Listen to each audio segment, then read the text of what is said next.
Sesaat lagi Anda akan mendengarkan program Renungan Sahabat Seperjalanan bersama Pendeta Wendy Pratama. Selamat mendengarkan.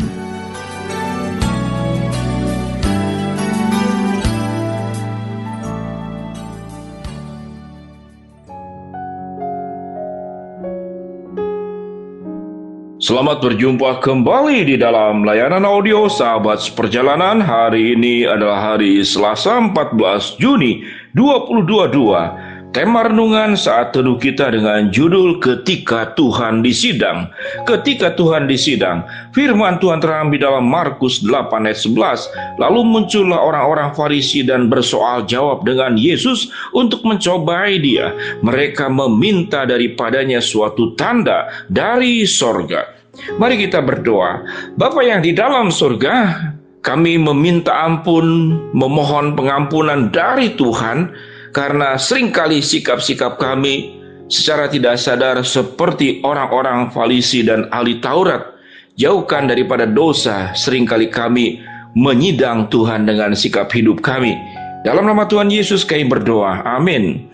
Shalom sahabat seperjalanan yang dikasihi Tuhan. Ketika Allah atau Tuhan disidang, lalu muncullah orang Farisi dan bersoal jawab dengan Yesus untuk mencobai dia. Mereka meminta daripadanya suatu tanda dari sorga. Inilah permulaan ketidaksukaan, kebencian, kedengkian orang Farisi kepada Yesus. Dan puncaknya adalah tatkala Yesus diperhadapkan kepada Pilatus yang merupakan wali negeri pada hari-hari raya, begitu membencinya kepada Yesus, sampai kemudian berupaya bagaimana Yesus disalibkan. Dan pada hari raya ada kebiasaan membebaskan satu orang-orang yang punya tindakan kriminal. Dan Yesus dianggap punya tindakan seperti demikian menurut orang Farisi. Sehingga Pilatus berkata, siapa yang akan dibebaskan? Apakah Yesus Barabas atau Yesus Kristus? Maka orang banyak berteriak-teriak, bebaskanlah Barabas, dan salibkanlah Yesus. Kemudian Pilatus akhirnya mengambil air dan kemudian membasuh dan mencuci tangannya. Satu gambaran daripada sebuah penyakit kejiwaan, yaitu terbiasa mencuci tangan padahal tangannya tidak kotor. Karena mengapa? Karena dosa yang diperbuatnya. Itu yang dikatakan oleh istri daripada Pilatus, mengingatkan Pilatus, jangan engkau campuri perkara orang benar ini. Itulah peristiwa di mana Tuhan disidang oleh manusia dan kemudian disalibkan. Dalam kesalahan yang dilakukan oleh Pilatus dan kedengkian daripada orang Yahudi, memang itulah jalan Tuhan. Bahwa Tuhan Allah Bapa di surga mengirim Yesus Kristus ke dalam dunia untuk menyelamatkan, mengorbankan nyawanya mati di atas kayu salib agar kita tidak mengalami binasa dan maut itu dipatahkan oleh kuasa darah Yesus. Sahabat seperjalanan, ketika Tuhan disidang, apa mengait dan hubungannya dengan kehidupan keseharian kita? Sahabat seperjalanan, saya percaya bahwa kita tidak akan berperilaku seperti orang-orang Farisi, seperti orang-orang Yahudi yang menyalibkan Yesus. Namun di dalam keseharian kita secara tidak sadar, kita sedang melakukan persidangan, kita sedang melakukan pengadilan kepada Tuhan. Bahwa kita sedang menilai Tuhan, sekalipun tidak dalam bentuk yang sangat luar biasa yang diceritakan tadi. Kita menilai Tuhan, kita mengadili Tuhan. Mungkin kita mengalami banyak persoalan dalam kehidupan.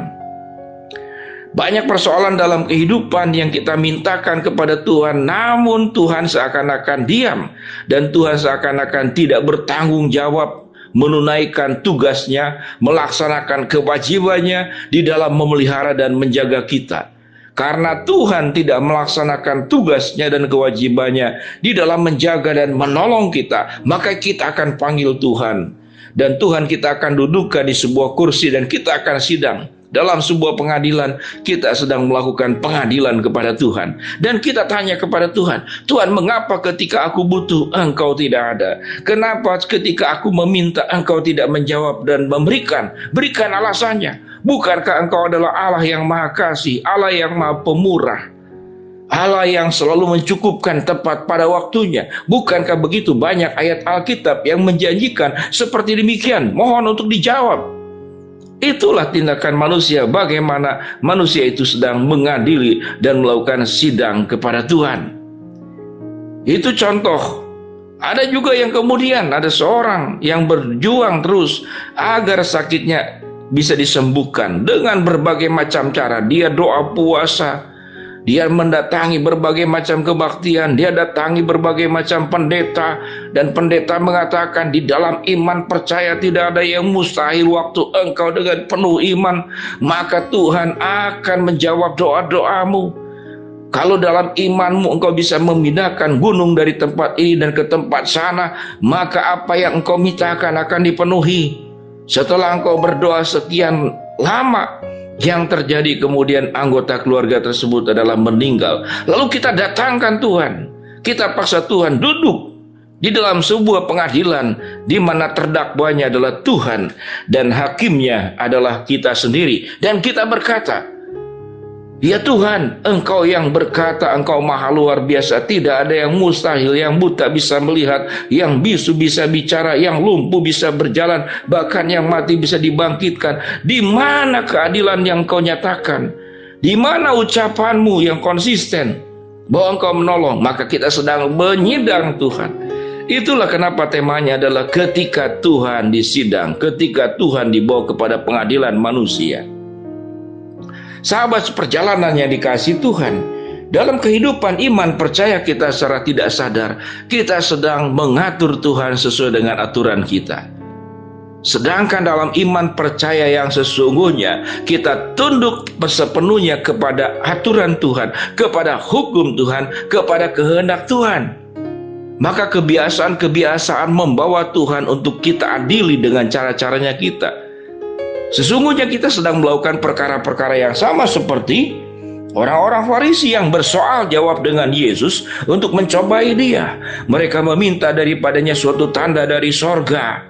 Kelihatannya baik, namun sebetulnya sedang menguji. Dan puncaknya adalah Yesus dipaksa untuk disalibkan. Itu puncaknya dengan melakukan people power, kekuatan massa, mendesak kepada wali negeri yang bernama Pilatus, dan benar saja akhirnya Yesuslah yang disalibkan. Sahabat seperjalanan, tingkah laku seperti demikian secara sadar dan tidak sadar itu kita lakukan sekalipun dalam bentuk ekspresi dan bentuk yang lain. Namun kita sedang melakukan perkara yang sama. Tatkala di dalam hubungan kita dengan Tuhan, kita terus memaksakan kehendak kita. Kalau aku ingin A, maka harus terjadilah A. Jangan berubah jadi B dan C. Kalau aku ingin merah, maka Tuhan harus menjawab dengan merah. Bukankah dalam Injil Matius berkata, ketuklah maka akan dibuka, carilah maka akan mendapat. Maka ayat ini menjadi sebuah ayat yang kita pakai untuk mengadili Tuhan. Sedangkan jangan lupa ayat-ayat tersebut adalah berbicara tentang sebuah kehidupan. Apapun yang engkau minta, catatannya adalah harus di dalam kehendaknya, harus di dalam kebenarannya, harus di dalam rencananya. Di luar kehendaknya, di luar kebenarannya, di luar rencananya, maka doamu bisa saja tidak dikabulkan oleh Tuhan. Dengan demikian sahabat seperjalanan, agar kita terjauh daripada kebiasaan mau membuat sidang dan pengadilan buat Tuhan, jangan paksakan kehendakmu. Belajar berdoa seperti Yesus. Biarlah kehendakmu yang jadi dan bukan kehendakku. Sahabat seperjalanan, mari kita berjuang menjauhkan sebuah kebiasaan. Kita berupaya untuk memanggil Tuhan dan mengadili Tuhan. Mari kita berdoa. Bapa yang di dalam surga, hamba-Mu berdoa buat sahabat seperjalanan yang sedang sakit, Tuhan jamah sembuhkan. Sahabat seperjalanan yang sedang menghadapi masalah, Tuhan bukakan jalan. Sahabat seperjalanan yang sedang memohon berharap sesuatu, Tuhan akan kabulkan sesuai dengan kehendak dan rencana-Mu. Tuhan, ajar kami untuk tidak melakukan pengadilan buat Tuhan, sebab kamilah sesungguhnya yang suatu hari nanti akan diadili oleh Tuhan. Dalam nama Tuhan Yesus kami berdoa. Amin. Shalom sahabat seperjalanan, Tuhan memberkati kita semua.